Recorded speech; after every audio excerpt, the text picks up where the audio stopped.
just obviously so unhappy the way it ended that we just carry ourselves right from the start of the season. Trent Frederic has a breakaway and he scores! That's a nice shot.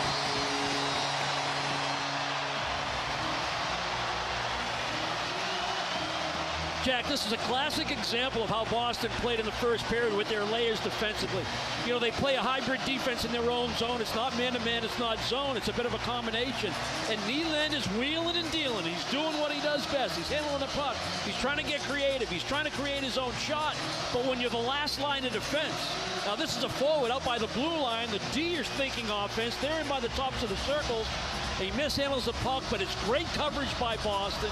Good switches, good communication, and then Frederic just takes off, and Nylander, gifted skater, can't catch him. And the release was well-timed, and what an accurate shot right through Woll to give the Bruins a 2-0 lead.